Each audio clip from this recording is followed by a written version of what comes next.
नमस्कार, आप देख रहे हैं दैनिक चिंतक। सुप्रीम कोर्ट ने मंगलवार को ऐतिहासिक फैसला सुनाते हुए सेम सेक्स मैरिज या समलैंगिक विवाह को कानूनी मान्यता देने से इनकार कर दिया है। 5 जजों की पीठ ने यह फैसला सुनाया है, जिसमें भारत के मुख्य न्यायाधीश DY Chandrachud, justice Kaul, justice Kohli, justice Bhatt और जस्टिस नरसिम्हा शामिल रहे। खास बात है कि बेंच ने पहले ही साफ कर दिया था कि यह मामला स्पेशल मैरिज एक्ट 1954 के दायरे में रहेगा। कोर्ट ने 11 मई को अपना फैसला सुरक्षित रख लिया था। आपको बता दें कि फैसले में जस्टिस कोहली, जस्टिस भट्ट और जस्टिस नरसिम्हा की राय मुख्य न्यायाधीश चंद्रचूड़ और जस्टिस कौल से अलग रही। ऐसे में मामला 3-2 का हो गया और अदालत ने समलैंगिक विवाह को कानूनी मान्यता देने से इनकार कर दिया। 3-2 के साथ ही कोर्ट ने यह भी कहा कि नॉन हेटेरोसेक्सुअल को साझा रूप से बच्चा गोद लेने की अनुमति नहीं दी जा सकती।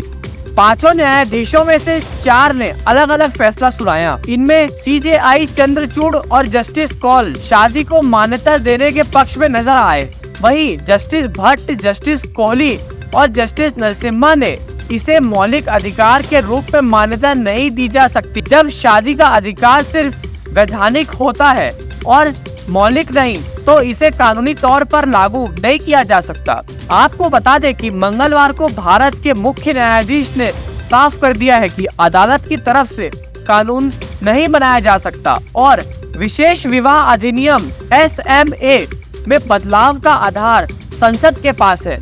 खास बात है कि कोर्ट ने पहले ही साफ कर दिया था कि समलैंगिक विवाह स्पेशल मैरिज एक्ट के ही दायरे में रहेगी। CJI ने कहा कि यह संसद को देखना होगा कि SMA में बदलाव की जरूरत है या नहीं। उन्होंने कहा यह अदालत कानून नहीं बना सकती, यह केवल उसके बारे में बता सकती है और उसे प्रभाव में ला सकती है। उन्होंने बताया कि अदालत ने सॉलिसिटर जनरल तुषार मेहता को बयान रिकॉर्ड कर लिया है, जिसमें उन्होंने क्रीर यूनियन में शामिल लोगों के अधिकार तय करने के लिए समिति गठित करने की बात भी कही थी। उन्होंने इस दौरान सरकार को भी समलैंगिकों के अधिकारों की रक्षा के लिए कदम उठाने के निर्देश दिए गए हैं।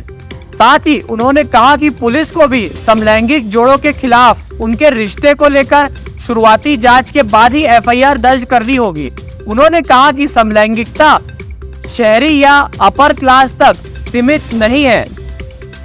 आपको यह भी बता दें कि अपने फैसले में मुख्य न्यायाधीश ने कहा कि मौजूदा कानूनों के तहत हेटेरोसेक्सुअल संबंधों में शामिल ट्रांसजेंडर को शादी करने का अधिकार होता है।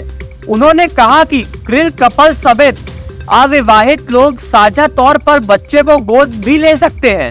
अब तक अविवाहिता जोड़े के बच्चे गोद लेने पर रोक थी। जस्टिस SR भट्ट CJI के फैसले से सहमत नजर आए और उन्होंने कहा कि कानूनी शादी का अधिकार सिर्फ अधिनियमता कानून के जरिए ही हो सकता है। उन्होंने कहा कि वह CJI के कुछ बातों से सहमत और कुछ से असहमत है। उन्होंने कहा कि अदालत को इस मामले में संयम रखना चाहिए और इसका फैसला बहस और चर्चा के जरिए संसद पर छोड़ देना चाहिए। Does not by itself make us human.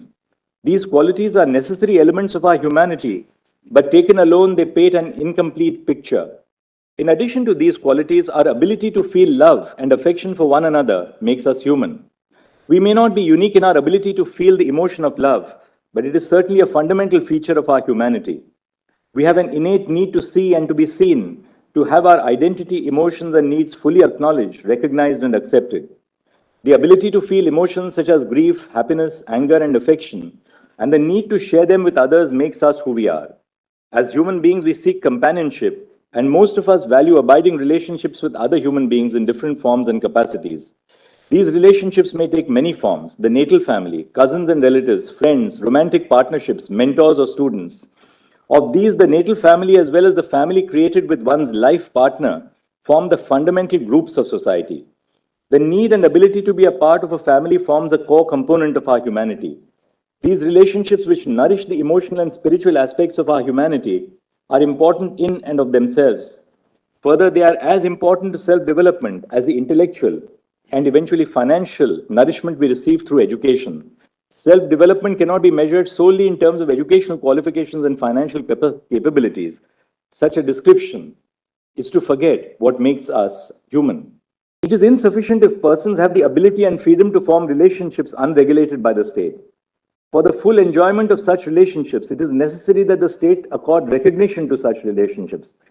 Thus, the right to enter into a union includes the right to associate with a partner of one's choice, according recognition to the association, and ensuring that there is no denial of access to basic goods or services, which is crucial to achieve the goal of self-development. On the other hand, the state could indirectly infringe upon the freedom when it does not create sufficient space to exercise that freedom. A formal associational status or recognition of the association is necessary for the free and unrestricted exercise of the freedom to form intimate associations. Needless to say, there may be reasonable restrictions on this right. However, other than legally valid and binding restrictions, the right to intimate associations must be unrestricted. The state, by not endorsing a form of relationship, encourages certain preferences over others. In a previous segment of this judgment, we have discussed the tangible and intangible benefits of recognizing relationships in the form of marriage. While the tangible benefits of marriage are traceable to the content of law, the intangible benefits are secured merely because the state recognizes the relationship through the instrument of law. Intangible benefits in the form of expressive advantages exist irrespective of the content of the law. Even if the law does not grant any special material benefits to a relationship, the relationship would still be considered to be legitimate in the eyes of society. The freedom to choose a partner and the freedom to enjoy their society, which are essential components of the right to enter into a union, and the freedom of intimate association, would be rendered odious if the relationship were to be discriminated against. For the right to have real meaning, the state must recognize a bouquet of entitlements which flow from an abiding relationship of this kind. A failure to recognize such entitlements would result in systemic discrimination against queer couples. Unlike heterosexual couples who may choose to marry, queer couples are not conferred with the right to marry by statute. To remedy this, during the course of the hearing, the Solicitor General of India made a statement that a committee chaired by the Cabinet Secretary will be constituted to set out the rights which will be available to queer couples and unions. The committee shall set out the scope of the benefits which accrue to such couples.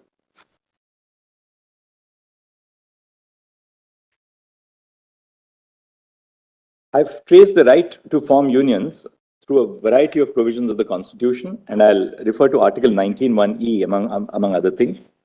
Citizens of India have the right to settle in any part of the territory of India in terms of Article 19(1)(e). They, like all other citizens, may exercise this right in two ways. First, they may build their lives in a place of their choosing in accordance with law, either by themselves or with their partner.